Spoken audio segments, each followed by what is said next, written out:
اگرچہ سال کا یہ وہ وقت تھا جب کوئٹہ کے بیشتر باسی بند کمروں کے بجائے کھلے آسمان تلے سونے کو ترجیح دیتے تھے، مگر بدقسمتی سے وہ رات عام راتوں کے مقابلے میں قدرے سرد تھی اور اسی لیے بیشتر آبادی گھروں کے اندر 4 دیواریوں میں سو رہی تھی۔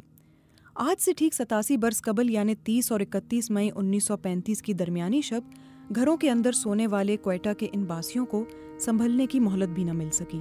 ایک خوفناک گڑگڑاہٹ سنائی دی اور اس سے قبل کہ نیند سے ہڑبڑا کر اٹھنے والوں کو اپنے نیچے موجود زمین کی تھرتھرانے کی کچھ وجہ سمجھ آتی، سب ملیا میٹ ہو چکا تھا۔ زمین نے رات 3:03 پر ہلنا شروع کیا اور 45 سیکنڈز کے انتہائی مختصر دورانیے میں کوئٹہ شہر اور سول لائنز کی لگ بھگ تمام عمارتیں زمیں بوس ہو چکی تھیں۔ 7.7 شدت کا زلزلہ پورے شہر کو نیست و نابود کر چکا تھا۔ زلزلے کے بعد ابتدائی چند دنوں میں شہر کی بچی کچی انتظامیہ اور فوج نے عمارتوں اور گھروں سے لاشیں سمیٹنے کا کام جاری رکھا، مگر 4 جون تک ملبے تلے دبی لاشوں سے اٹھنے والا تعفن اتنا زیادہ ہو چکا تھا کہ میڈیکل افسران کے مشورے کے بعد تباہ شدہ شہر کو آئندہ 40 دن کے لیے مکمل طور پر سیل کر دیا گیا، تاکہ گلی سڑی لاشوں کے باعث بیماریاں پھیلنے کا خدشہ کم سے کم کیا جا سکے۔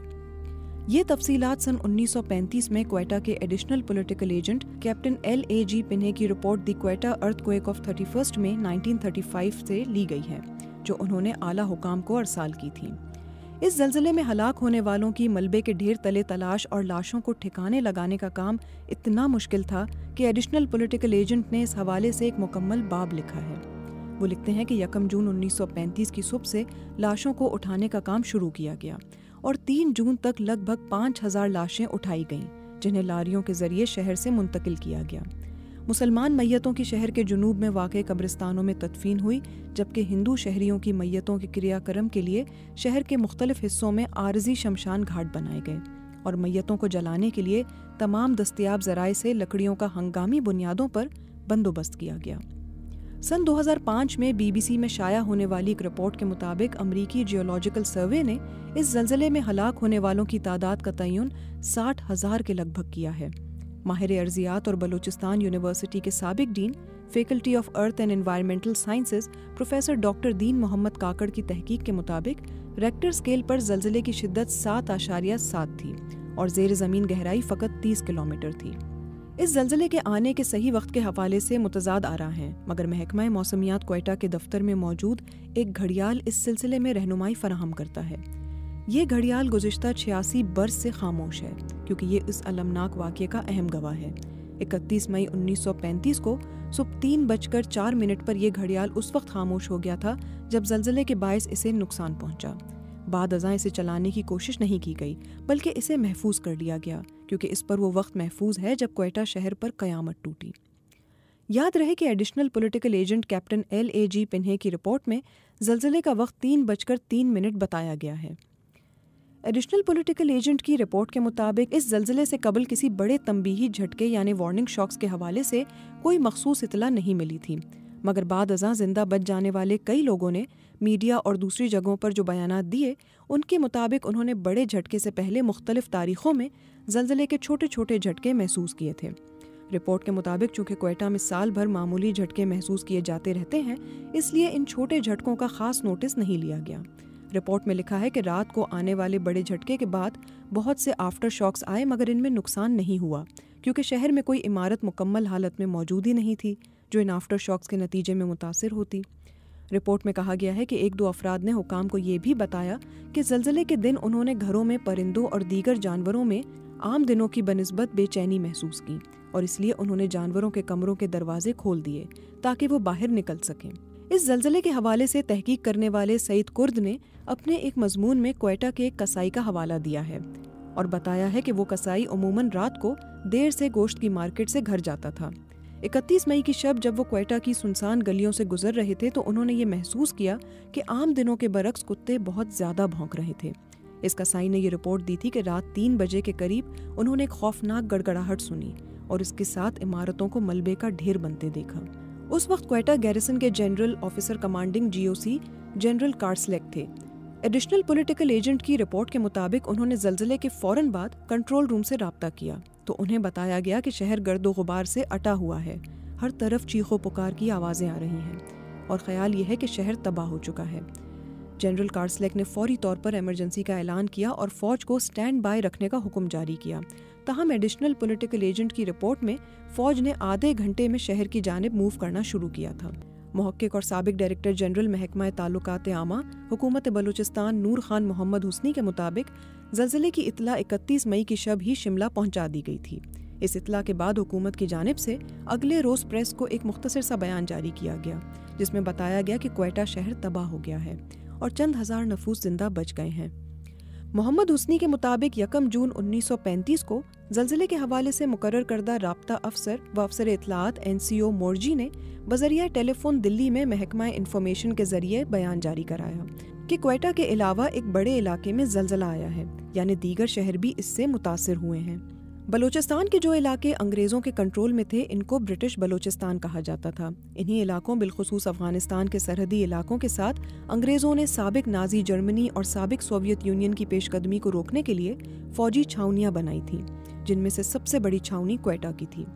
ये छावनी शहर से करीब ही वाक़ है, लेकिन इस तबाहकुन ज़लज़ले में ये महफूज रही।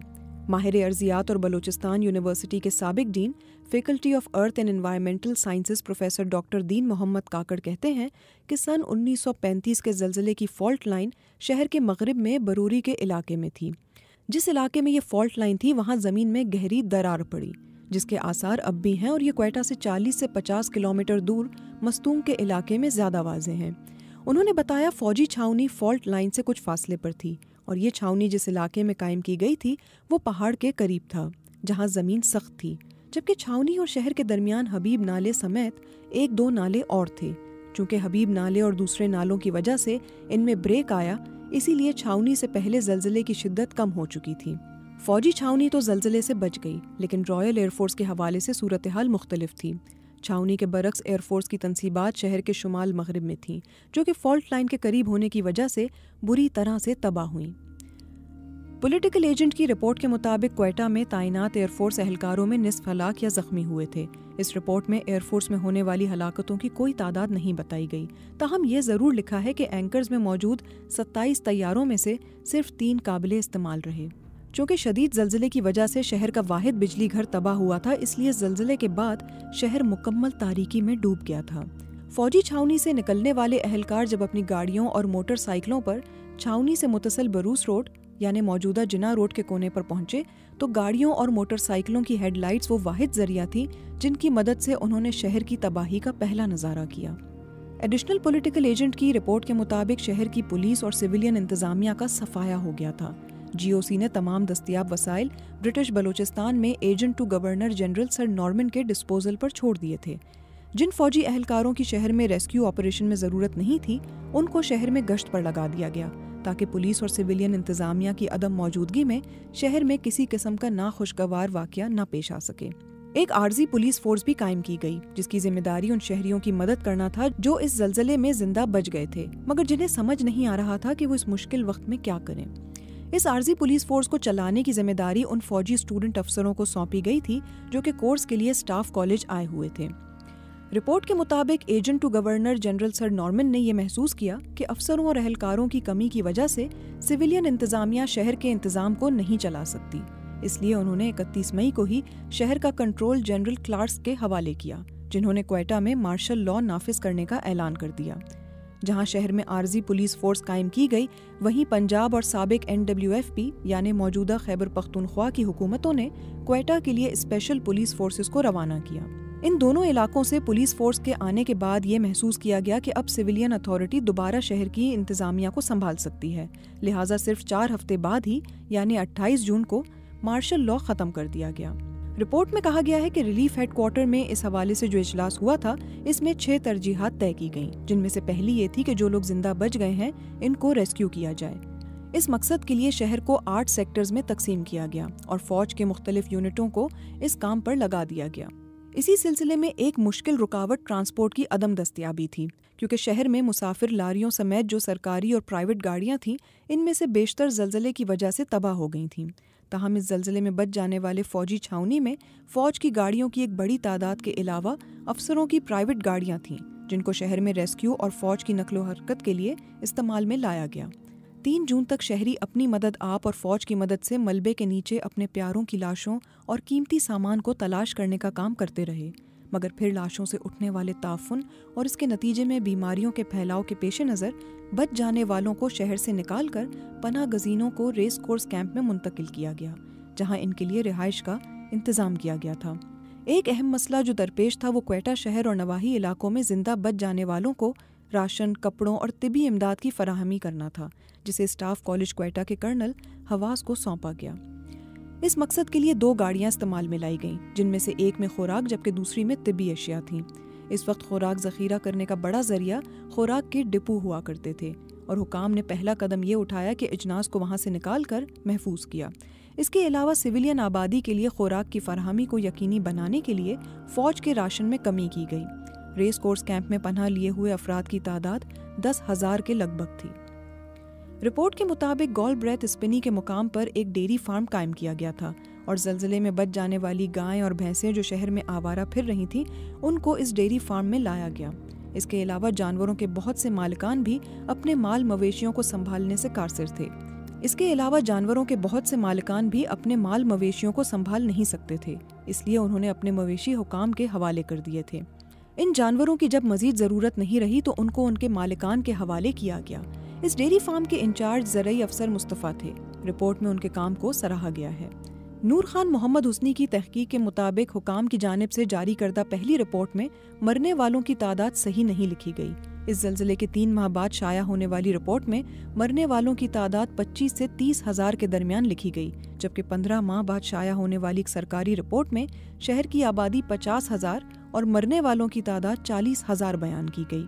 नूर खान के मुताबिक हलाक शुदगान की तादाद कम जाहिर करने की एक वजह यह भी थी कि इंतज़ामिया और फ़ौज पर यह इल्ज़ाम लगाया गया था कि ज़लज़ले के बाद इमदादी काम में ताख़ीर की गई। पहले कई घंटे चंद 100 बरतानवी ख़ानदानों को तलाश करने और उनको महफूज मकाम पर पहुँचाने में सर्फ किए गए थे। नूर खान मोहम्मद हुस्नी के मुताबिक स्टाफ कॉलेज में कोर्स करने वाले एक बरतानवी अफसर ने ज़लज़ले के बाद क्वेटा में इमदादी काम किया और उन्होंने ये लिखा कि 70,000 से ज़ायद अफराद हलाक हुए हैं।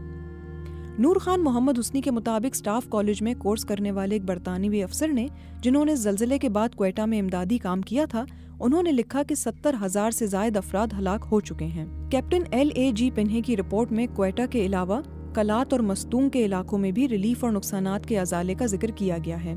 उस वक्त लोगों के गुजर बसर का सबसे बड़ा जरिया खेती बाड़ी थी और इसमें बड़ा किरदार बैलों का था। ज़लज़ले में हलाक होने वालों की यादगारें भी तामीर की गईं, जिनमें से बाज़ अब भी मौजूद हैं। हलाक होने वाले मसीहियों की याद में एक यादगार हाली रोड पर अब भी मौजूद है, जिस पर हलाक होने वाले अफराद के नाम कुंदा हैं। इस ज़लज़ले में रेलवे के 154 मुलाजमीन और उनके 479 रिश्तेदार हलाक, जबकि 98 मुलाजमीन और 181 रिश्तेदार ज़ख्मी हुए थे। रेलवे के जो मुलाजमीन हलाक हुए थे उनके नाम क्वेटा रेलवे स्टेशन के दाखिली रास्ते पर कुंदा हैं। एडिशनल पॉलिटिकल एजेंट की रिपोर्ट के मुताबिक जो लोग इस सानहे में हलाक हुए थे उनकी लाशों के हवाले से मजहबी रसूमात मुकम्मल तौर पर अदा की गई थीं। रिपोर्ट में कहा गया है कि हिंदू बरादरी से ताल्लुक़ रखने वाले अफराद की लाशों को जलाने के बाद उनकी राख उनके रिश्तेदारों के हवाले कर दी गई थी, जबकि हिंदुओं की जो लावारिस लाशें थीं उनकी राख को गंगा में बहाने के लिए सरकारी खर्च पर वहाँ भेजा गया था।